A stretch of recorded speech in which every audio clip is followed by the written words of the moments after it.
Alright, welcome back everyone. We continue right from where we left off. I just basically went and spoke to Harding, because obviously you don't need to see every conversation I'm having on here.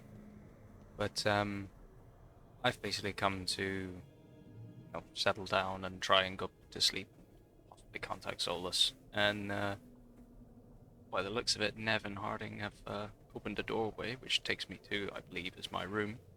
And so yeah, I'm going to unpack all my stuff.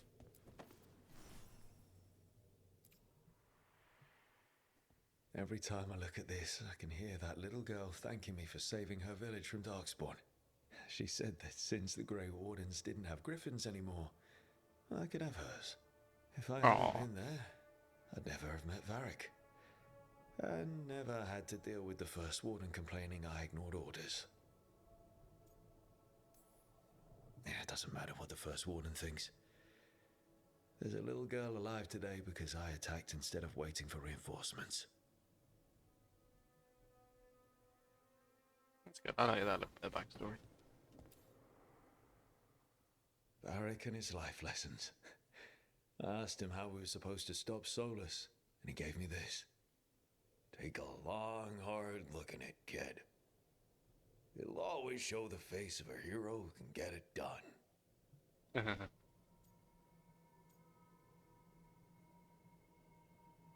Oh.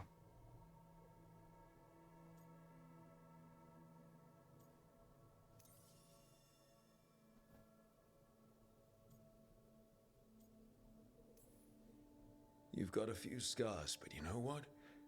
You earned these in fights that needed to be fought. Hits you took to save someone. Shots that knocked you down but didn't keep you down. You are the hero who can get it done. And if you pick up a few more scars along the way, that just proves you were in the fight. That was cool.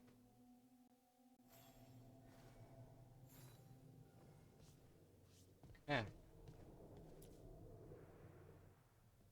A peddler gave me this after I saved his caravan from bandits.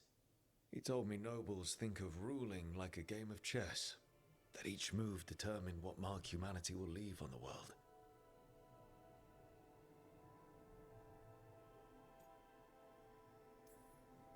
He had fancy silks from Orlais, statuettes from the wilds down south.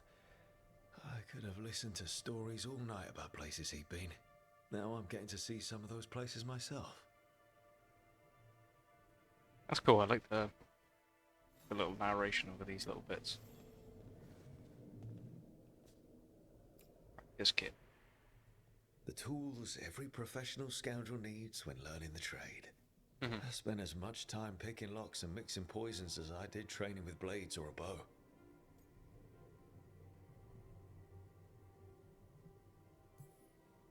It took me so long learning to get the alchemical mixtures just right. But what I learned saved my life more than once.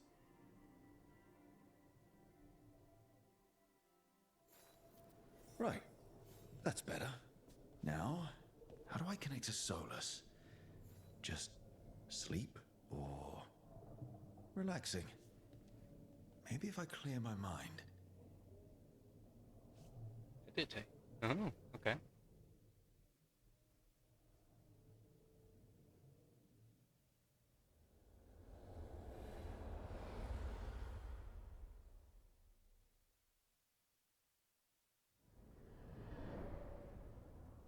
Back so soon. It must have been worse than I had thought. Hello, Dreadwolf. Ah, but perhaps I am mistaken.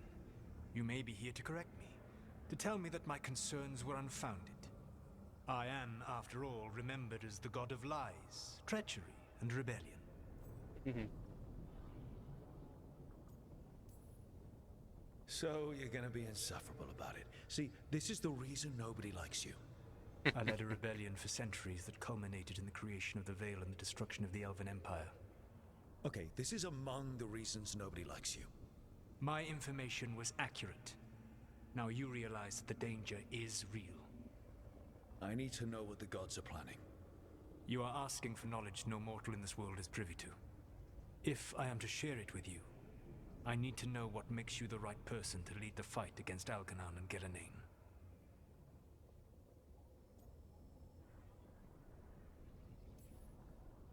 Someone has to do something. I may not be the right person for this job, but I'm the only one left. So your call to action is that any attempt is better than none?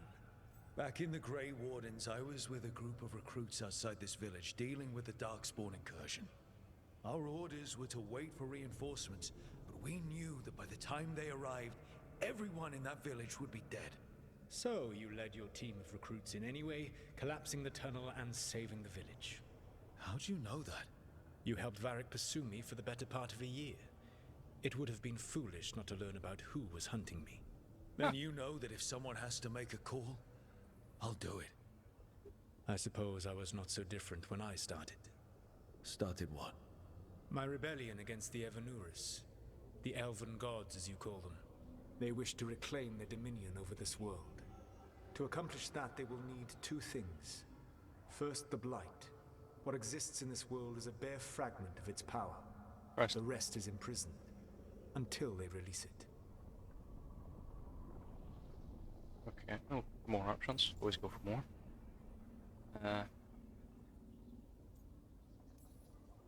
The Blight didn't escape with the gods? Elganan and Gillenane escaped largely empty-handed, fortunately. Oh. Most of the Blight is still trapped in the prison I created ages ago. So what we saw at that village, that's them not at full strength? Correct. But But we can stop them from freeing the Blight, right?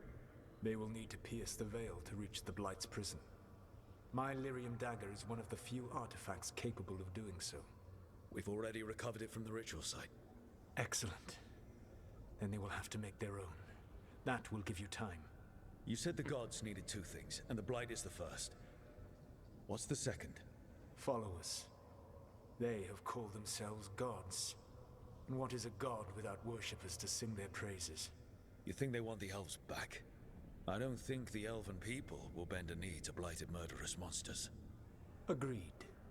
Elganan and Gillenane care little for the elves.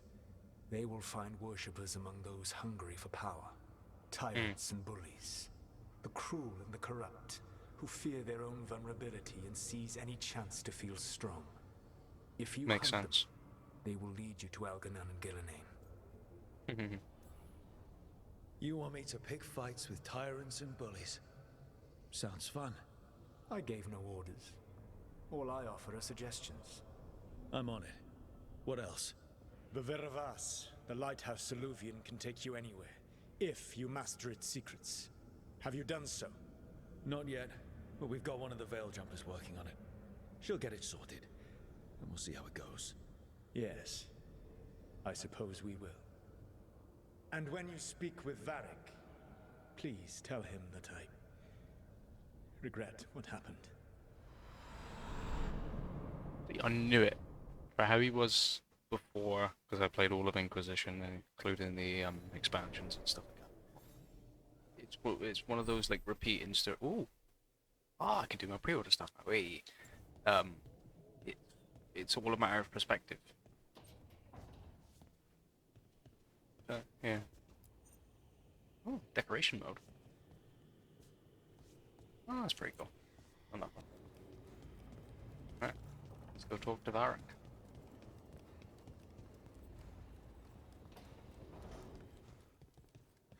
Hello, buddy.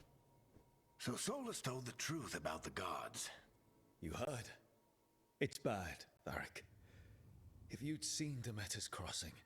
The team needs to act fast.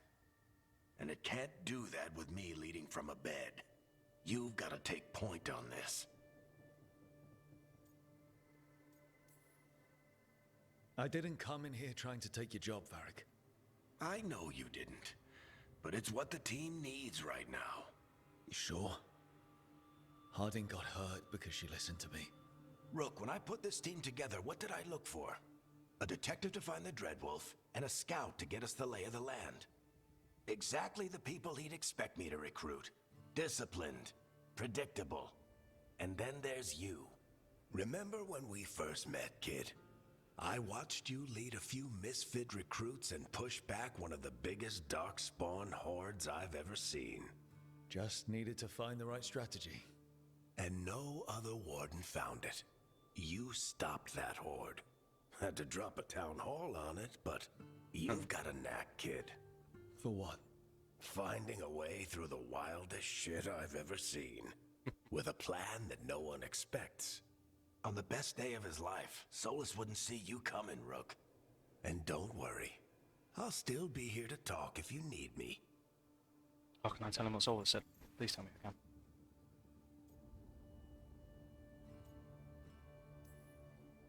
There is something. When I took over at the ritual site, I had to make a call on who came with me to knock over that statue. It was the first decision I made leading this team, and Harding got hurt because of it. You made a decision with the best information you had. Sometimes you do that, and people end up hurt. Or worse. What would you have done? What would I have done? Probably gotten myself killed and failed to stop the ritual if you hadn't stepped in. A good leader isn't someone who never makes mistakes. It's someone who admits when they make one. That's how you earn their trust. Did Nev tell you about me talking to Solus in the Fade? I had some good arguments with Chuckles back in the day. I can't imagine being stuck with him in my head. But how are you feeling about it? It doesn't matter how I feel about it. We can't stop the gods without what he knows. And there you go. You don't have to love him to deal with him. He also asked me to tell you that he regrets what happened. Hurting you, I mean. Chuckles is sentimental. He could burn the world down, and the thing that would make him cry is a single flower with blackened petals. I'll let you get some rest. You're gonna be fine, Rook. Hey, one last thing before you go. I've been racking my brain thinking of contacts who might help us with these gods. You got any ideas? Nothing. But being a leader isn't about having all the answers yourself. It's about knowing who does. Nev has connections to a whole world that Harding and I barely know. Might be worth talking to her. Will do. Okay. Thanks, Varric. Anytime.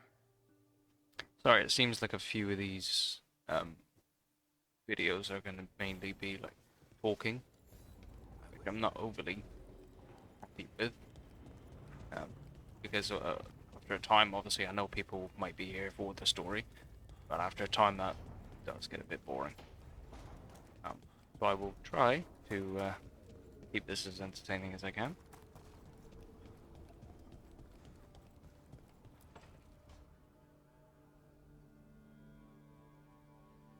Hey, Nev. Hi, Wisps. Yeah, they're still here, but you're here for leads. You want allies to go after the gods? I've got places to look, if we can get anywhere but Arlathan. Valara's working on it. What have you got? Let's start with the angles we know. Okay. The gods are corrupt magic personified. Who do we hire to fight that? First, the Antivan Crows. You want to fight gods with assassins? Not just any assassin, their most feared mage killer, the Demon of Virantium.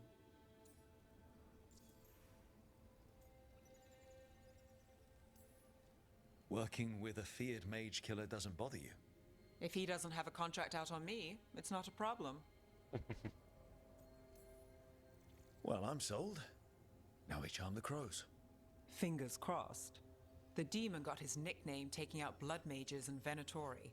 From everything I've learned, the reputation was earned. I never uncovered his real name, and there's been fewer stories the last few years, but the crows would know. I can set a meeting with their bosses. This is great. Thanks, Nev. It's what I'm here for. You said the crows were first. What's next? A trip home. Back to Wardens. Marathas. Capital city and heart of Tevinter. An empire of mages that knows a thing or two about corrupt magic. Tevinter Authority. Won't help and can't be trusted, which is why we talk to the Shadow Dragons. They're a resistance group that fights thought it meant slavers, blood Wardens. magic, and imperial corruption. They've got eyes and ears everywhere, including mine. If the gods enter the Empire, we might get something. Besides, I owe them an update.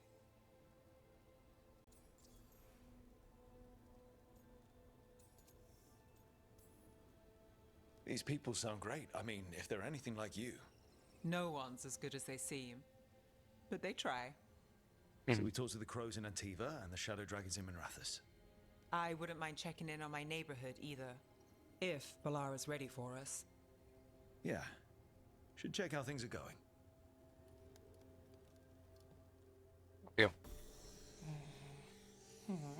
Almost there. I just have to. Shit!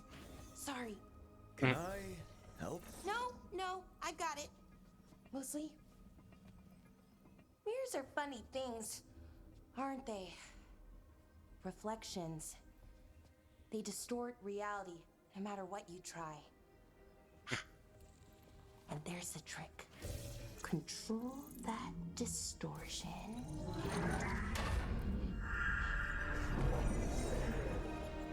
Okay. There you have it. What is that place? If I had to guess, it's the Fade. Another part of it, I mean. Didn't Morrigan say this Illuvian could go anywhere? Didn't think that meant elsewhere in the Fade. She called it the Vir of Us, freedom of ways. I wonder... If that is the Fade on the other side, won't it be dangerous? As the Fade often is? More dangerous than elven gods who wield the Blight as a weapon? Point taken. Some of the older texts talk about a place in the Fade where all the Illuvians meet. A crossroads where you could travel across all of Thedas in just minutes. Right. We saw something similar when we were chasing Solus. I wonder if it's the same. It is alike, and it is not. Either you found some way to get into the lighthouse without us seeing, or you've been here all along. Not sure which one worries me more. The Wolf's Fang. You carry it now. Old paths. A new journey. I like Through this. there. I will wait. Well, can't tell if that's a trap or not. But we're short on options. One way to find out. And it didn't feel dangerous, you know? Almost more sad. We have no idea what or who they are, so let's be careful. We need to be ready for anything. And we still don't know what this Illuvian's gonna do. One of us should probably stay behind in case it closes. Good point. Just tell us when you're ready to go, Rook, and then we can figure out what's going on. Cool. Right. So, again, like I did say earlier on, sorry this has been mostly talking. But that'll do for this episode. So obviously this has caught us up on where we are, what we're doing. So I'll end this episode here. Thank you for watching. We'll catch you in the next one. Peace. Sound travels and the ground shakes, and our society has got us on the wild chase. Tell them we'll be back in 60 seconds with the loud bass. We're moving at outpace. Yeah.